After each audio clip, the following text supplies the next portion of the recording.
Priyanka's ডায়েরিতে তোমাদের সবাইকে ওয়েলকাম। দীঘার আরও একটা নতুন পর্ব নিয়ে চলে এসেছি। আর আজকের ভিডিওতে এত মজা, এত অ্যাক্টিভিটি, এত খাওয়া দাওয়া আমি আগে মনে হয় কখনোই শেয়ার করিনি তোমাদের সাথে। ভীষণ ভীষণ সুন্দর কিছু মুহূর্ত, এবং যেটা দেখতে গেলে পুরো ভিডিওটার সাথে থাকতে হবে। তো নতুন একটা দিন, নতুন একটা সকাল, চায়ের সাথে শুরু করলাম, সমুদ্রের সাথে শুরু করলাম, সবটা মিলিয়ে দারুণ আনন্দ। আর আজকের পুরো ভিডিওটাতেই আছে প্রচুর প্রচুর আনন্দ, মজা, যেটা আর কি সারা জীবনের স্মৃতি হয়ে থাকবে। আর সকালবেলাতে ব্রেকফাস্ট ছিল এখানে বুফে, তো এটা কিন্তু আমাদের হোটেলের সাথেই, মানে হোটেল ভাড়ার সাথে কিন্তু এটা ইনক্লুড ছিল। তো এটা খুব ভালো এখানকার এই সিস্টেমটা। প্রচুর অপশান ছিল এখানে, ব্রেড, জ্যাম, বাটার থেকে শুরু করে লুচি, ছোলার ডাল ছিল, আর ছিল পোহা, আর একদিন ছিল হচ্ছে সুজির উপমা, তো আর ফল ছিল, তো সব মিলিয়ে জিলিপি ছিল। তো এবার গিয়ে একটু একটু করে সব কিছু চেখে দেখার পালা। তো আমি একটা ব্রেড নিয়েছিলাম, আর বাটার নিয়েছি, এদিকে নিয়েছি দুটো লুচি, আর ছোলার ডাল নিলাম। তো ছোলার ডালটা আমার প্লেটে আর ধরছিল না বলে ওরাই বললো ঠিক আছে ছেলের প্লেটে দিয়ে দিচ্ছি। তারপর খাওয়া দাওয়া শুরু করলাম, আর সাথে তো সমুদ্র আছেই। তো একটু একটু করে গল্প, ফ্যামিলির সাথে সুন্দর একটা সকাল কাটাচ্ছি, আর তার সাথে খাবারটাকে এনজয় করছি। ভীষণ সুন্দর। সাধারণত বাড়িতে সকালবেলায় ব্রেকফাস্ট একসঙ্গে তিনজন খুব কমই হয়, ছেলের আগে হয়ে যায়, আমাদের হয়তো একটু পরে, বা আমার তো একেবারেই একটু লেট করেই করি আমি, যখন ইচ্ছা হয় আর কি। তো এখানে বেশ সুন্দর সকালবেলায় সবাই একসঙ্গে গল্প করতে করতে, সমুদ্রের হাওয়া খেতে খেতে, সমুদ্র দেখতে দেখতে টেস্ট করার পালায়। তো এসেছি আবার এখানে এসেছি, পোহাটা দারুণ করেছিল। আর এখানে তরমুজ নিয়ে এসেছি, একটু শসা আর জিলিপি, ব্রেকফাস্ট জিলিপিটা ট্রাই করতে হবে কেমন। ক্রিসপি দেখে তো মনে হচ্ছে না, তাও নিয়ে আসলাম, দেখি একটা খেয়ে কেমন লাগে।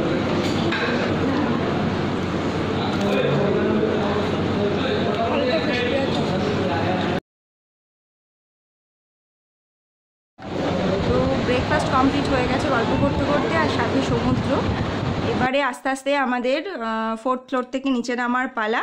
এবার রুমে গিয়ে রেডি হয়ে তারপর আমরা এবার যাব সমুদ্রে, সি বিচে গিয়ে। আর ওরা স্নান করবে, আমি তো ছাতা ধরে দাঁড়িয়েই থাকবো বেশিরভাগটা টাইম। তো চলো দেখতে থাকি। যারা স্নান করতে ভালোবাসে তাদের তো মেইন পার্ট হচ্ছে সমুদ্রে এসে স্নান করা।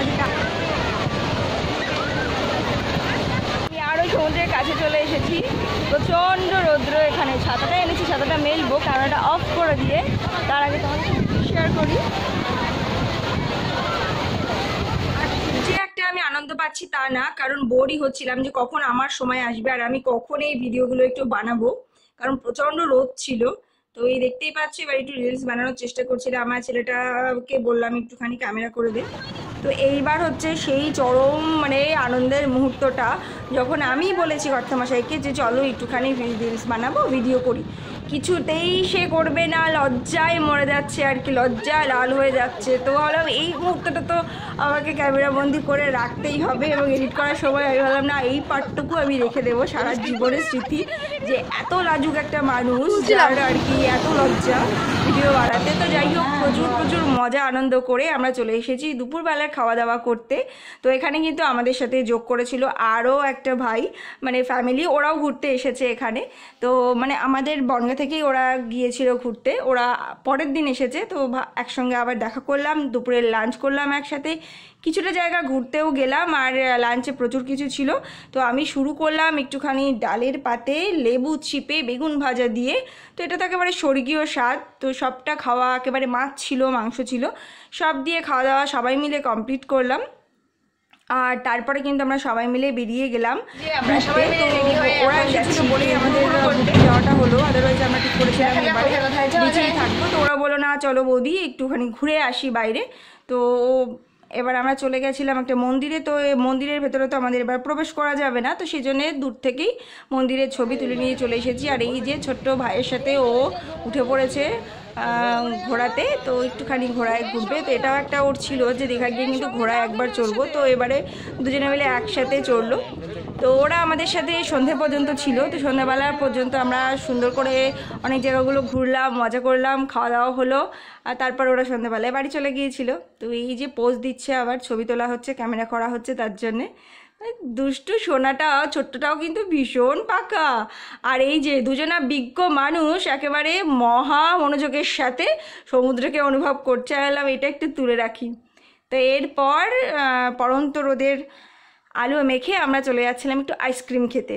কিন্তু যেটা হলো, আইসক্রিম তো খাওয়া হলো না, দোকান বন্ধ ছিল। তারপরে ওরা রওনাও হয়ে গেল, 5টা বেজে গেছিলো। আমরা একটু চা খেয়ে তারপর সমুদ্রের ধারে বসার জন্য চলে আসলাম। আর আজকের আকাশটা এত অপূর্ব ছিল, পুরো পেঁজা তুলোতে ভর্তি আকাশটা। আর সাথেই ছিল সন্ধ্যাবেলার কিছু খাওয়া দাওয়া। তো ছেলে এখান থেকে অর্ডার করেছিল, আমিও কিছু অর্ডার করলাম, বার্গার, তারপরে একটা ছিল রোল, আর ছিল কম্বো প্যাক ছিল, আর ছিল ফ্রেঞ্চ ফ্রাই। তো যার মধ্যে সবগুলোই বেশিরভাগটা বাজেই ছিল, শুধু বার্গারটা একটু ভালো। তাছাড়া আমরা আবার সেম জায়গায় চলে এসেছি আইসক্রিম খাওয়ার জন্য। ছেলের আইসক্রিম পছন্দ করে নিয়েছে। এরপর আমি আমার আইসক্রিমটা নেব। খুব বেশি আইসক্রিম খাওয়া হয় না, কিন্তু দীঘাতে আসলে এইখানেই ছেলের জন্যে বায়না, আইসক্রিমটা আর কি এখানেই খেতে হবে, তো সেই জন্য আবার এখানেই চলে এসেছি। আর ছেলের আইসক্রিমটা রেডি হচ্ছে। তো ও তো লম্বা চওড়া একটা নাম বললো, আমার এখন মনেও পড়ছে না, খুব সম্ভব চকলেট, তারপর ছিল ব্রাউনি, ম্যাগনাম, এরকম কিছু একটা হবে। তো সেটা খেলো। তারপরে আমি আমারটা নিলাম। আচ্ছা, কী নিয়েছো? ব্রাউনি আইসক্রিম, তাই তো?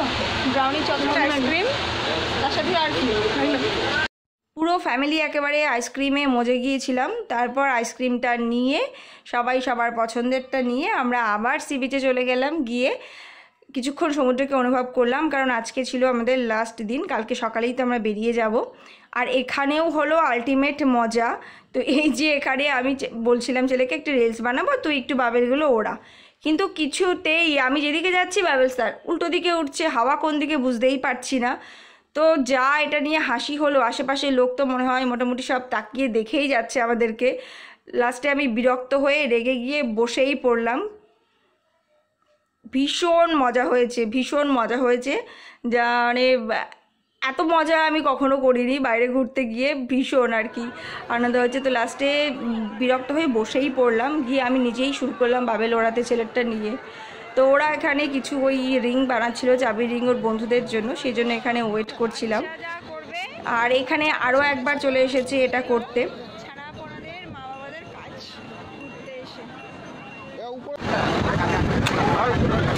বাবা আজকে কি হলো কি তোর?